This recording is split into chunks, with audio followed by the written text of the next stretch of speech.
Hey everyone, Mary, back again, and Mars in Cancer is trine Scorpio and Venus. You know what this means? You know what this means? This is, in fact, a really great combination that's happening, a very great aspect that's happening between these planets, Mars and Venus, especially in the stars of Cancer and Scorpio. Cancer and Scorpio are a pairing that most often than not brings the best out of you. It's electrifying, it's complicated, it has a lot of depth into it. It has a lot of emotional intensity, sexual energy. It has a lot of passion in it. And in it at its best and at its normalcy, and the bare minimum where Cancer and Scorpio are together, they both transform into the best version of themselves, or at the least better than they were before. I have personal experience with this. Okay, I am a Cancer, I am partnered with a Scorpio. We have a very complicated, complex, depth, deep relationship that most people would look at and think,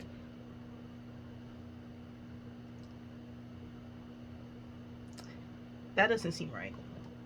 One second, go and drink some juice. Okay, I'm dressed up like this because I have like professional stuff happening later on today, and I thought it was fitting because not only does this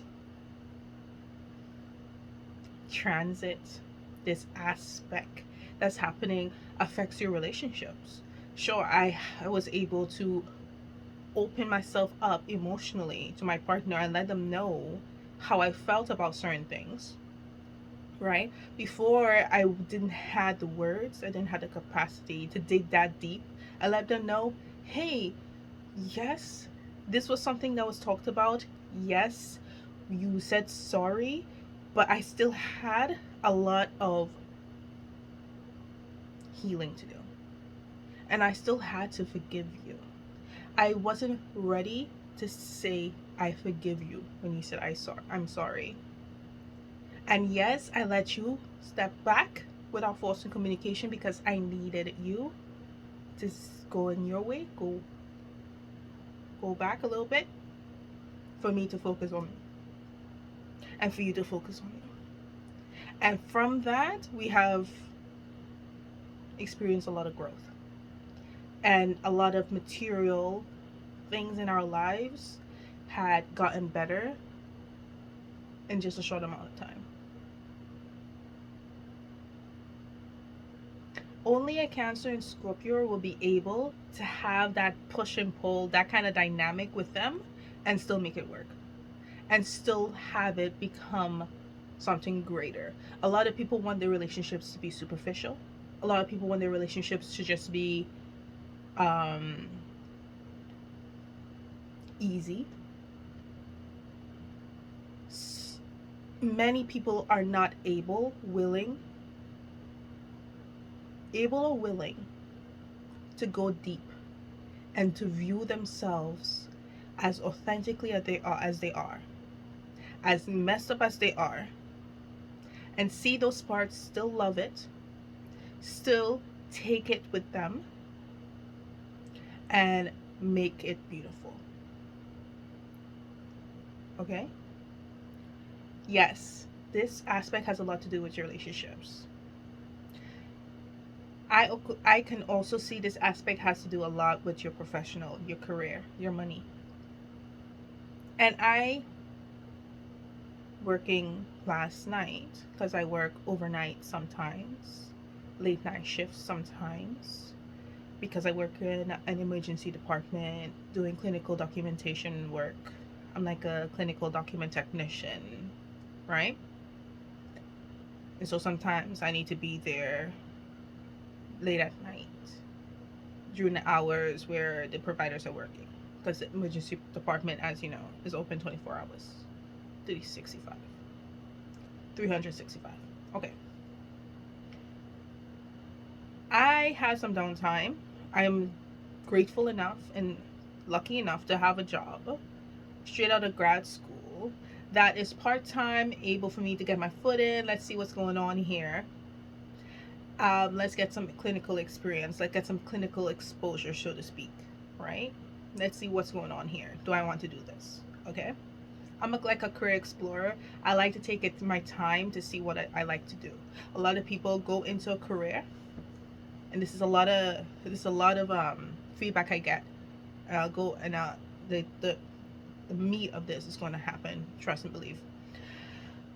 A lot of people tell me it's great that you are taking the time to note down and reflect on your experiences, on your daily life, and see what makes you happy, what gives you energy, what brings you fulfillment, and making a definite choice for your long term. Because a lot of people make a choice when they're young, and then later on, 20 years, 30 years, 40 years after their career, they finally make the decision of, wait, this is not what I like. I'm actually going to make the decision to go and explore and find what I like. I'm making that decision now when it's supposed to happen. Okay? And I'm glad for that, because medicine, this goes in so many different, it's going all over the place. I don't know how I'm going to title this. Medicine is a field. If you want to become a doctor, is usually most of the time commonplace to make a decision to go into doctorhood at a very young age, maybe even middle school age, right? Maybe that's why a lot of doctors are very immature. I'm not going into that. A lot of doctors are immature. The mature ones are few and far in between. Okay, I'm just letting you know. A lot of them are immature, if not all of them. In order for you to get into that field, you need to have just made that decision from a young age and just go with it. Okay? Because no one in their mature right mind will make that decision. So I thankfully, all your doctors are immature. Maybe that's why the healthcare system is a mess. But I digress.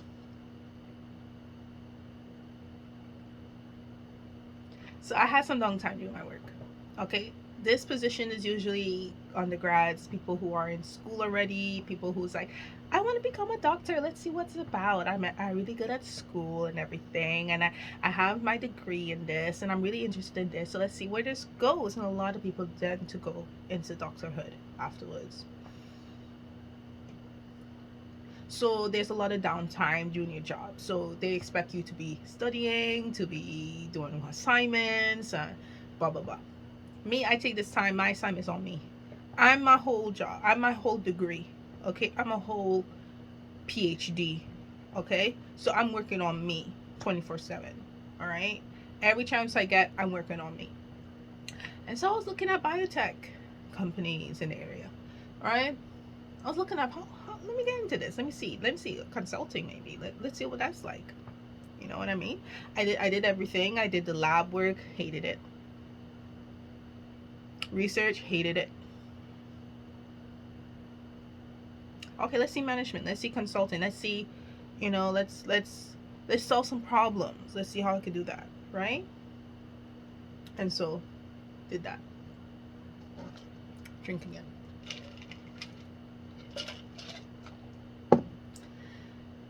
I came across this older gentleman who has his own consulting business. And I was like, oh, okay, his email right there at the top of the web page. Let me copy that. Let me send an email. Okay, let me hit out ChatGPT. ChatGPT, please draft an email. This is my background. Blah, blah, blah, blah. Let him know. Let's try to prompt a response from him. Okay, ChatGPT, let's just give me a draft.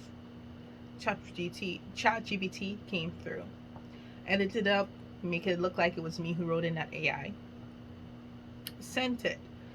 Let's see if I get a response. I'm confident that I'm going to get a response because someone who's a Gen Z, oh no, I told my age, someone of young generation, you could tell that I'm pretty young.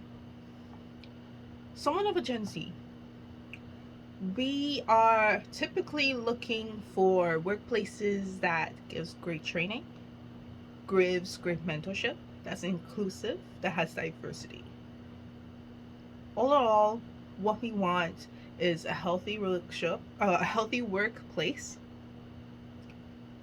with people who are going to guide, mentor you, where you could be innovative with the new technology and the new ideas that's happening, right? So you can stay abreast on the current events, right? Boomers and this gentleman, I would say, is of that generation, are a generation of people who are typically open to mentoring others. Okay, so a Gen Z and a boomer get along really well.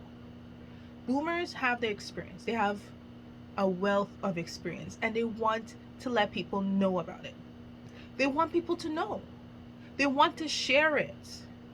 Okay, they work so hard for many decades building up their repertoire, building up their skills, building up their expertise. They want to let that be somewhere else. They want to give it somewhere else. Gen Xers are not interested. Okay, Gen Xers, they got the experience. They mid-level, they starting out. They want more leadership experience. They don't necessarily want someone to mentor them. They already have a good grasp of what they're doing. They just need more experience on being the leader. Okay? So don't expect mentorship, don't expect guidance, don't expect a lot of respect from a Gen Xer. Okay? Millennials,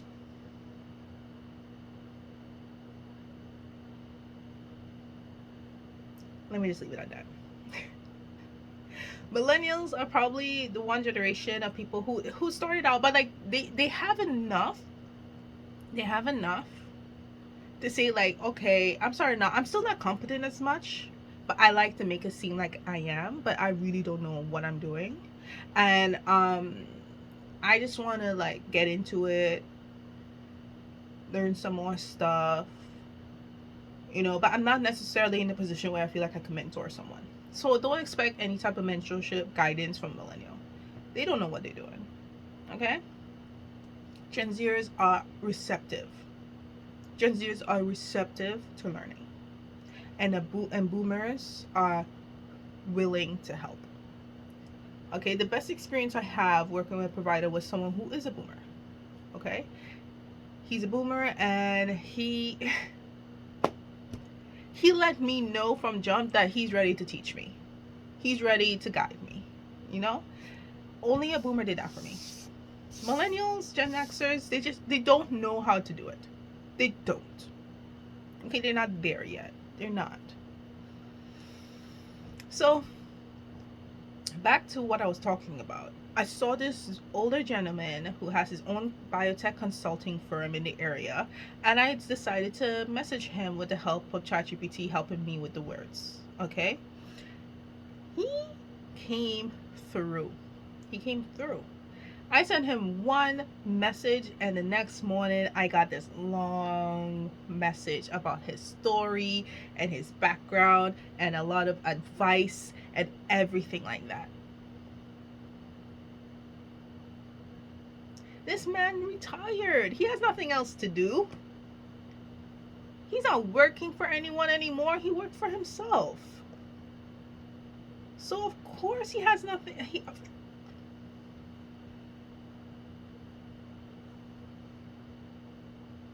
Of course he has nothing else to do but to talk about himself. And they have a lot to talk about. And it's amazing to listen.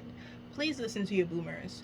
When your grandfather, your grandmother, whoever, your grandparent is start talking about their life, listen. Even if you heard it so many times before, millennials, Gen Xers would be so annoyed. As a Gen Zer, I'm sitting down listening. Okay? Because I'm here. None of them is helping me. My mom, my dad, they're not helping me. Okay? I'm here drowning and they're just looking at me. They're not even sending out a life jacket, floaty, nothing. Okay, they're saying like, you sink or swim, sink or swim, sink or swim. Maybe that's what their generation that was like. I really couldn't care less because they don't talk about it. I really need to go and investigate whatever problems they have for the best of for the best of my mental state, G's. Okay? G's. Drinking.